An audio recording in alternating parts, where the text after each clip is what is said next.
it's important that I mention everybody's names here, just to get everybody back on track that these are people. Someone is deceased at this point. We've seen a lot of technology, seen a lot of still photographs, so everything has been kind of static at this point. But we're here because of the charges which have been brought. I'd like to thank you all for your patience here. A lot of the facts have not been are not in dispute at this point. April 5th, there was a briefing that talked about a white Honda with Texas plates that was involved in, actually it was a stolen car from the Kailo area, which was involved with home invasions, purse snatchings, and that was during the briefing that three officers attended, and also the third officer who was also Chanel Price, who came on later on, who found out about the situation. That later on that day, they found out there was another robbery that was involved with that white Honda. All points bulletin went out to that, and it was spotted at Kawaikui Beach Park, at which point officers Fred Lucis and Tom were in pursuit along with Officer Price. And it's also not disputed as far as what was happening during that particular time. What was very compelling to the court was when the video of Officer Tom was being shown, actually, at that point. Mr. Renmarta talks about best evidence, videos, pictures. But what the court found that was also compelling, and I'm old school, was the audio. What was being played, what was going on in real time as those things were occurring. The revving of the cars, the PA announcements for the car to stop, what was going on between the two officers within the car as they raced up Kalani'ole Highway, freeway, exited the freeway, going on Kapiolani. And the description of what was going on at that time, and just hearing it all thing, giving you also a video and audio picture of what was going on in that situation. It was a very dangerous situation which was going on.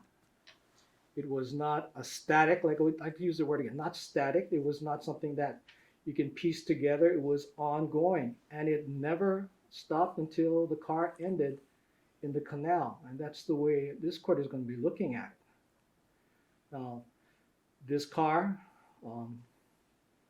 all the information they had was that it was involved with prior violent crimes. Guns were brandished.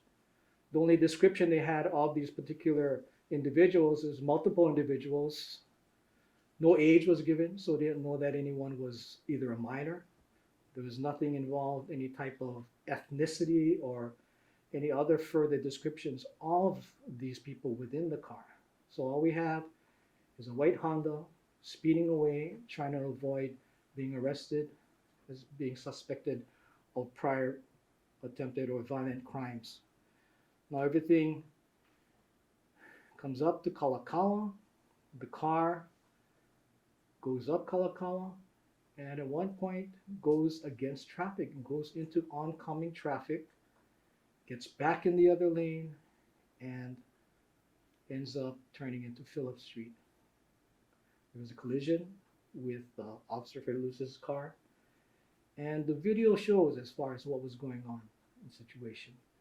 There's Officer Price's video, there's Officer Tom's video, and Officer Ani's video as far as what was going on in the situation.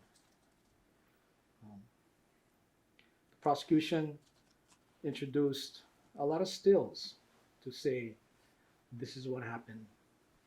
And at the point where it's critical, where shots were about to be fired, prosecution points out the fact that there was no one in the front of the car or to the side of the car in immediate danger based on the still videos that we have here too. However, the court cannot, and if the best evidence is what was going on, what was actually happening in real time. Then we can kind of break down to see what was going on in the situation. The car was stopped. Numerous attempts for everyone to get out of the car by all the officers. Guns were pointed. Officer Fredelucis was to the side, tapping on the front, trying to get to have the people stop and get out. This is all going on. The car was there, and although the prosecution says, well, it's not moving, everything else, it because of everything that happened prior to that, what was going on in the officers' minds, and a reasonable person would think, well, is it over? And it's not over at that point. The car, reverse lights comes on, it moves back, it moves forward according to the videos from other places to show. And Officer Tom is behind. And at that point, whether or not there was any type of screeching of tires, but the car moves forward. And at that point is when Officer Tom begins to shoot. I believe 10 shots. And the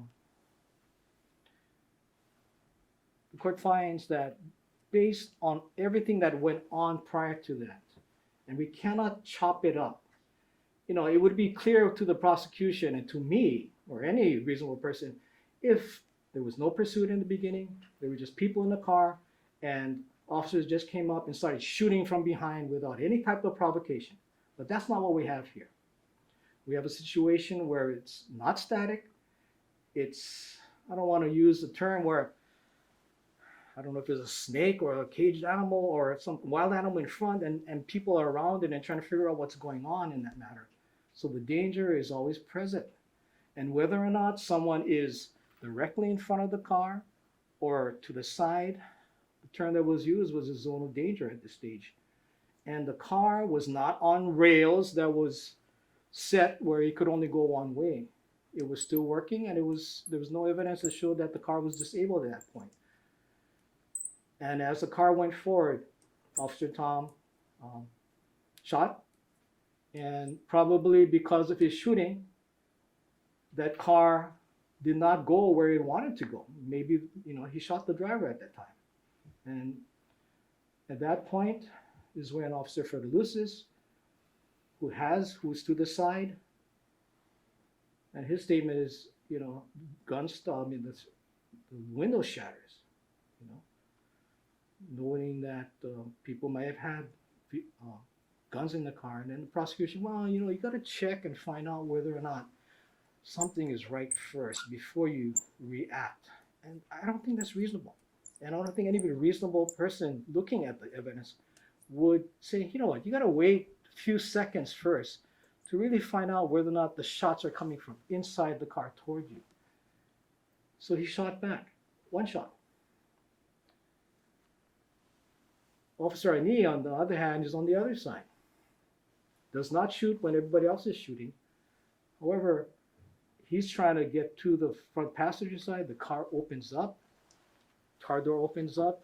And we can see from the video, and we can see from what the prosecution has shown, there is a black object, and it seems to be a cell phone. But it's not static.